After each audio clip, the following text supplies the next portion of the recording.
Hello everyone, welcome to Study Simplified. Today we are going to do Maurya Administration.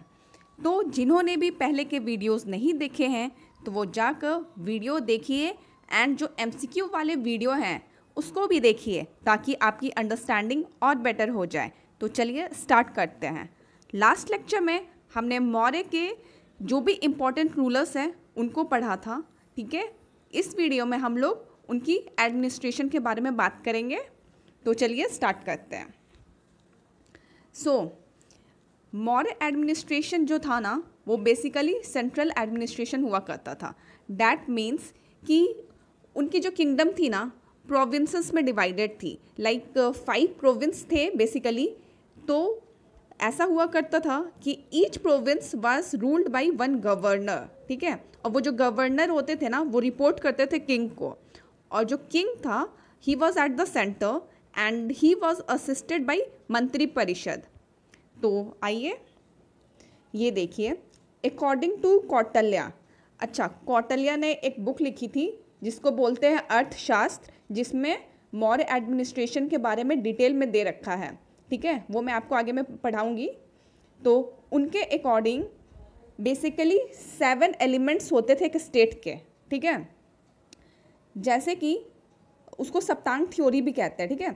7 elements of state को सप्तांग theory कहते हैं। और ये exam में पूछा गया है कि सप्तांग थ्योरी किसके टाइम में हुआ करता था। तो ये आपको याद रखना है, मौर्य डायनासिटी में सप्तांग थ्योरी हुआ करता था, ठीक है। और इसमें क्या था, सप्तांग थ्योरी में जो 7 एलिमेंट्स थे वो थे, फर्स्ट वन राजा, द किंग, अमेत्य मीन्स सेक्रेटरी जो डिपार्टमेंट्स हुआ करती थी, थर्ड जनपद मीन्स टेरिटरी, फोर्थ दुर्ग मीन्स फोर्ट, फिफ्थ कोशा मीन्स ट्रेजर, सिक्स्थ सेना मीन्स आर्मी एंड सेवेंथ मित्र मीन्स फ्रेंड। ओके, तो ये 7 एलिमेंट्स थी, इसलिए इसको सप्तांग थ्योरी कहते हैं। तो ऐसा चाणक्य ने अर्थशास्त्र में मेंशन किया है। अब देखिए, मैंने बताया जो सेंटर में था, ठीक है, वो तो किंग हुआ करता था, ठीक है। और उसको असिस्ट कौन करता था, तो असिस्ट करते थे उसको काउंसिल ऑफ मिनिस्टर, मतलब मंत्री परिषद। The king was assisted by मंत्री परिषद हुज मेंबर इंक्लूडेड, युवराज खुद उसमें होते थे, ठीक है। द पुरोहित, पुरोहित हो गया जो प्रीस्ट होता था, सेनापति जो कि कमांडर इन चीफ हुआ, एंड फ्यू अदर मिनिस्टर्स, ठीक है। फ्यू अदर मिनिस्टर्स में हो गया जैसे कि रेवेन्यू मिनिस्टर, एडमिनिस्ट्रेटिव मिनिस्टर, ठीक है, इस तरीके से। अब यहाँ पे कुछ इंपॉर्टेंट ऑफिशियल्स दे रखा है, बट ये एग्जाम पॉइंट ऑफ व्यू से इंपॉर्टेंट नहीं है, तो इसको स्किप करते हैं। अब ये देखते हैं हम लोग प्रोविंशियल एडमिनिस्ट्रेशन। अब ये देखिए, मैंने आपको बताया कि जो प्रोविंस था वो 5 पार्ट्स में डिवाइडेड था, ठीक है। North, south, east, west and central. इस तरीके से अगर बात किया जाए नॉर्थ प्रोविंस की तो उसका कैपिटल हुआ करता था तक्षशिला, ठीक है। उत्तर पथा जो प्रोविंस था उसका कैपिटल हुआ तक्षशिला। दक्षिण पथा मीन्स साउथ प्रोविंस, उसकी कैपिटल हुई स्वर्णगिरी। अवंती राष्ट्र मीन्स वेस्टर्न प्रोविंस की कैपिटल हुई उज्जैन।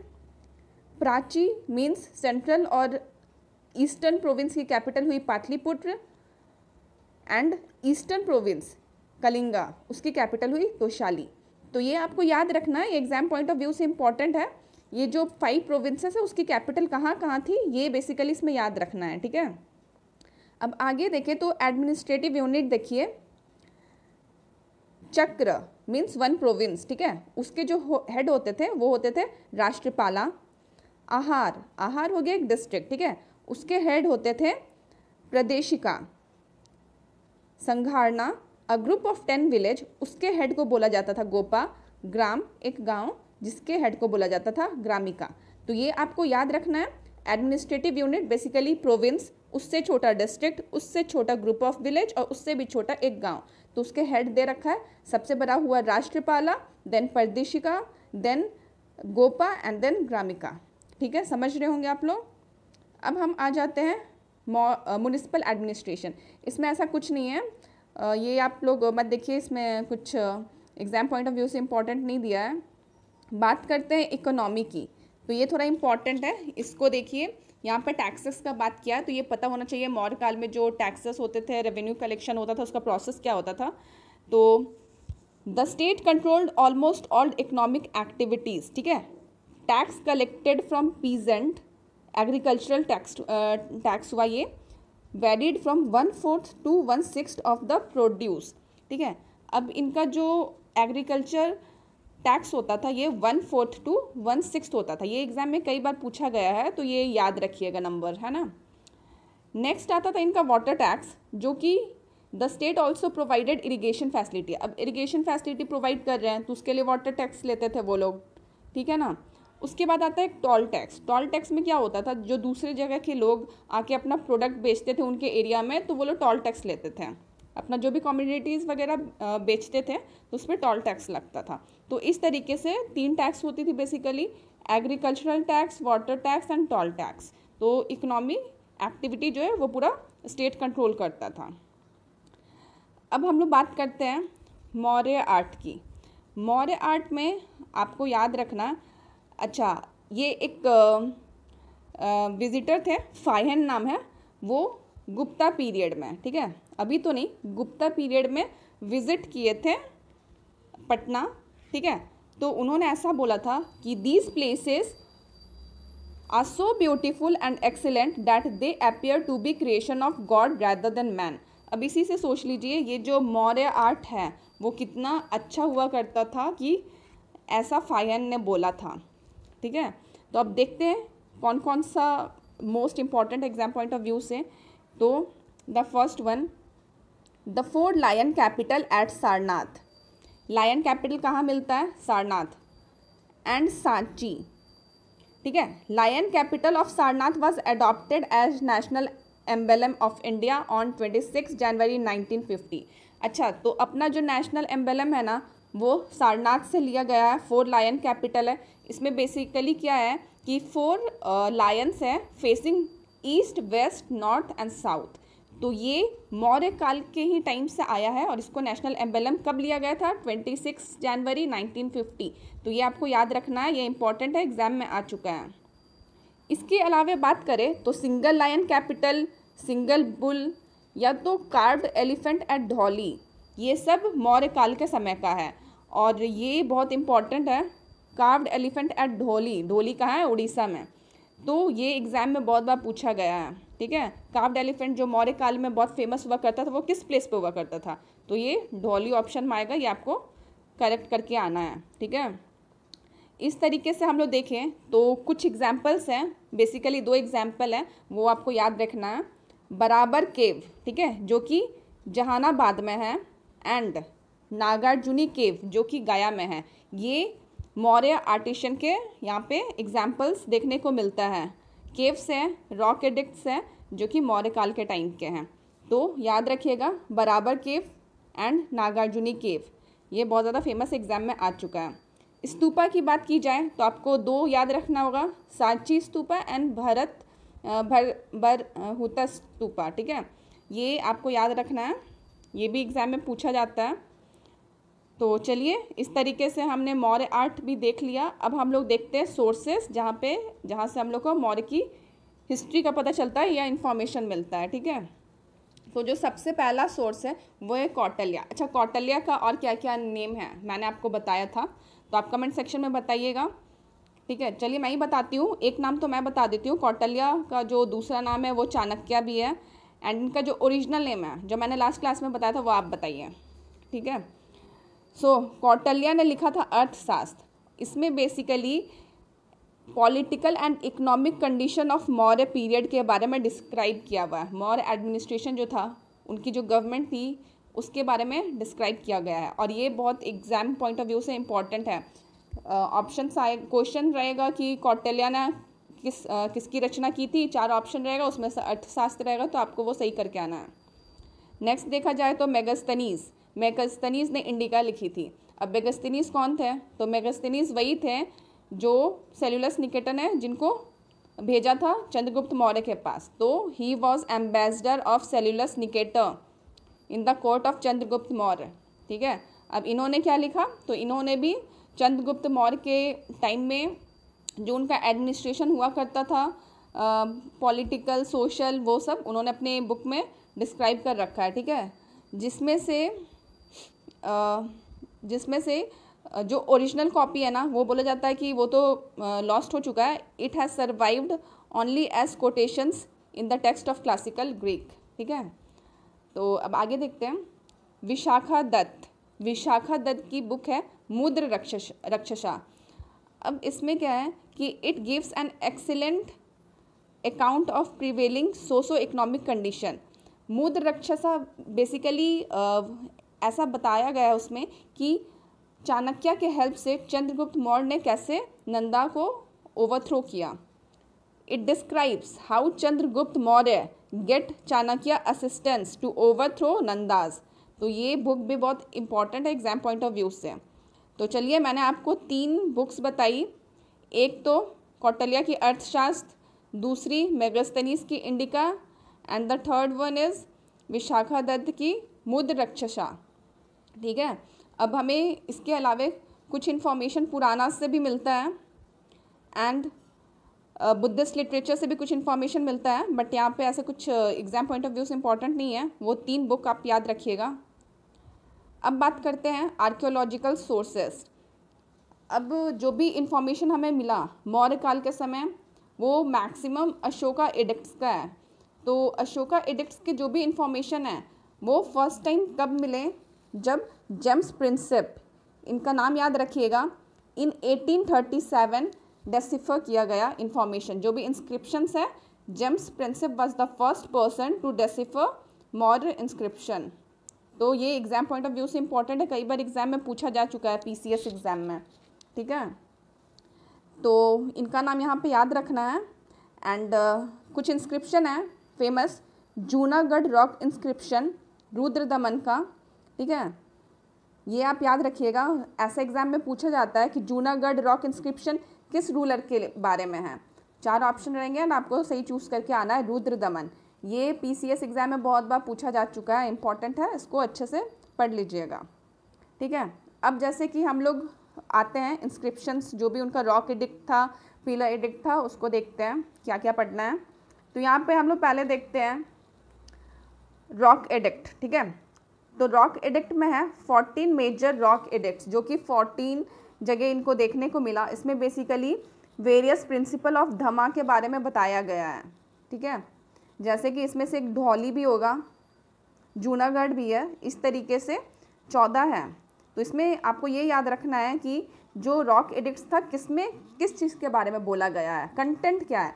तो जो 14 मेजर रॉक एडिक्ट्स है उसमें बताया गया है वेरियस प्रिंसिपल ऑफ धमा, ठीक है। नेक्स्ट देखें तो अब आता है कलिंगा रॉक एडिक्ट। अब इसमें क्या दे रखा है, तो new system of administration after Kalinga war. ये जो अशोका का वॉर हुआ था with king of Kalinga in 261 BC, तो अशोका क्या है, बहुत ज़्यादा भावुक हो गए थे वो ब्लड शेड वगैरह देख के। तो उन्होंने क्या सोचा कि अब वो लड़ेंगे नहीं, पीस करेंगे, पीस स्प्रेड करेंगे, और बुद्धिज़्म को अडॉप्ट भी कर लिया था। तो वही इसमें दे रखा है, ठीक है। और ये हमें कहाँ देखने को मिलता है, ढौली कहाँ है, उड़ीसा में, ठीक है। नेक्स्ट माइनर रॉक एडिक्ट, ये कहाँ देखने को मिलता है, तो ये हमें सासाराम, मस्की, इस तरीके से कई जगह देखने को मिला, इवन कर्नाटका में। इसमें क्या देखा है, किसमें क्या दे रखा है, तो इसमें ये दिया है personal history of Ashoka and summary of his dhamma. पूरा हिस्ट्री अशोका का बैकग्राउंड के बारे में इसमें दे रखा है, माइनर रॉक एडिक्ट, ठीक है। अब हम पिलर एडिक्ट्स की बात करते हैं। तो पिलर एडिक्ट्स में इनका जैसे ये 7 पिलर एडिक्ट है, तो ये मेरठ दिल्ली है ना, रामपुरवा बिहार, ये सब में देखने को मिलता है। इसमें ऐसे एग्जाम पॉइंट ऑफ व्यू से इम्पॉर्टेंट नहीं है, बट ये जो है cave edict, this is very much important. इसमें जो है बराबर केव, जो कि जहानाबाद बिहार में देखने को मिलता है, ये एग्ज़ाम में कई बार पूछा जा चुका है, तो ये आप याद रखिएगा। इस तरीके से अब फाइनली ये जो 14 मेजर रॉक एडिक्ट हैं, जो अभी हम लोगों ने देखा 14 जगह पाए गए हैं ना, जिसमें वेरियस प्रिंसिपल ऑफ धमास के बारे में डिस्कस किया गया है, कंटेंट मिला है। तो ये देखिए 14 रॉक एडिक्ट में क्या क्या है। इसमें आपको बेसिकली 13 वाला याद रखना है, क्योंकि ये कलिंगा वॉर के बारे में इसमें मेंशन है। ठीक है। Kalinga war mention 5 contemporary Hellenic Greek Kings. तो ये आपको याद रखना है, क्वेश्चन ऐसे आएगा कि which rock edicts give information about Kalinga war, तो वो हो जाएगा रॉक एडिक्ट 13। तो ये एग्ज़ाम में पूछा गया है बहुत बार, पीसीएस के एग्ज़ाम में एंड इवन यूपीएससी के एग्ज़ाम में भी पूछा जा चुका है। ये 14 रॉक एडिक्ट में ऊपर से 2-3 याद कर लीजिएगा एंड लास्ट के 2 याद कर लीजिएगा। फर्स्ट वाला क्या है, prohibition of animal sacrifice and festival gathering, animal sacrifice को प्रोहिबिट करने के लिए बोला गया था। Second, measure of social welfare, social welfare पे ध्यान देने की बात कही गई थी। थर्ड, रेस्पेक्ट टू ब्राह्मण्स, ठीक है। Fourth, courtesy to relative elder, consideration for animal. ये 4 देख लिया हम लोगों ने एंड लास्ट के 2 देख लेते हैं। जो 13th है वो तो कलिंगा वॉर के बारे में है, जो मोस्ट इम्पॉर्टेंट है, एंड जो 14th है inspiration to spend religious life, ये अशोका इंस्पायर करके गए थे। तो इस तरीके से ये 14 रॉक एडिक्ट्स है। तो हम लोगों ने जितना भी कुछ पढ़ा इसमें, तो इसमें मोस्ट इम्पॉर्टेंट तो ये है, मेजर 14 रॉक एडिक्ट्स ये बताता क्या है, ठीक है। उसके बाद देखा जाए तो कलिंगा रॉक एडिक्ट्स जो कि न्यू सिस्टम ऑफ एडमिनिस्ट्रेशन बताता है after Kalinga war, and Barabar cave, ठीक है। ये इंपॉर्टेंट है तो इसको अच्छे से पढ़ लीजिएगा। तो इस तरीके से हम लोगों ने सारा चैप्टर कंप्लीट कर लिया। अब ये एक मैप है, ये देखिए, जो मैंने आपको प्रोविंसेस बताए 5 प्रोविंस, वो कुछ इस प्रकार था। नॉर्थ में तकसीला कैपिटल हुआ करता था नॉर्थ प्रोविंस में। साउथ प्रोविंस की जो कैपिटल थी वो स्वर्णगिरी थी, ठीक है। वेस्ट प्रोविंस की जो कैपिटल थी उज्जैन, एंड जो ईस्ट प्रोविंस की कैपिटल थी वो तोशाली, एंड जो ईस्टर्न सेंट्रल प्रोविंस की कैपिटल थी वो पाटलिपुत्रा। तो ये आप देख सकते हैं ये जो 5 एडमिनिस्ट्रेशन हुआ करता था, प्रोविंशियल एडमिनिस्ट्रेशन, उसकी जो कैपिटल सिटीज़ है तो इस प्रकार थी। तो इस तरह से ये लेक्चर हमारा कंप्लीट हुआ। अच्छा हाँ, मैंने आपको एक चीज़ बताया नहीं, जो फाइनल लास्ट रूलर थे बृहद्रथा, है ना, तो उनका डेथ कैसे होता है, उनको एसिनेट किया जाता है। मतलब उनके जो मंत्रिपरिषद में ही एक आदमी थे, एक व्यक्ति थे, पीयूषमित्रा शुंगा, है ना, वो उनको मर्डर कर देते हैं एंड फाइनली उनकी मृत्यु हो जाती है और वो शुंगा डायनासिटी का फिर से स्टार्ट करते हैं, अपना स्टैब्लिश करते हैं पीयूषमित्रा शुंगा। और इसमें अशोका के बारे में एक बात याद रखने वाली है, Ashoka was the greatest Maurya ruler, right. And उनके टाइम में पीस बहुत ज़्यादा हुआ करता था, यूनिटी भी बहुत ज़्यादा हुआ करती थी। एंड अशोका के एक बेटे थे जिसका नाम था, एक बेटा और एक बेटी, जिसको उन्होंने भेजा था श्रीलंका ताकि वो बुद्धिज़्म को स्प्रेड कर सके, है ना। महेंद्र, याद रखना, ये क्वेश्चन पूछा जाता है।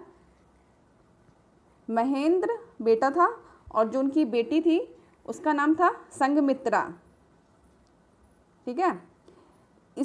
इन दोनों को अशोका ने भेजा था श्रीलंका, जो उस टाइम सिलोन कहा जाता था, ठीक है, सिलोन बोलते थे उस टाइम, उसको भेजा गया था श्रीलंका टू स्प्रेड बुद्धिज़्म।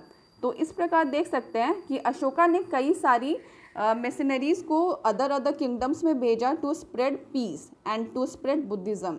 तो ये इम्पॉर्टेंट था, ये इसको भी ध्यान रखिएगा। और बाकी तो ये चैप्टर हम लोगों ने कंप्लीट कर लिया एंड इसके जो MCQs है वो भी मैं जल्द करवा दूँगी। तो ठीक है, ये लास्ट है, ये मैप देख लीजिए मौर्य काल में कितना ज़्यादा एक्सपेंशन हो चुका था। एंड इसके बाद हम लोग नेक्स्ट लेक्चर करेंगे शुंगा डायनासिटी के ऊपर। एंड ठीक है, that's all in this video. अगर आपको ये वीडियो अच्छी लगी तो लाइक करके हमें बताइए, और अगर अच्छी नहीं लगी तो ये कमेंट कीजिएगा कि क्यों अच्छी नहीं लगी, ठीक है। मिलते हैं नेक्स्ट वीडियो में। If you want to recommend anything, please do it in comment box. I hope you enjoyed watching this video. Thank you and have a nice day.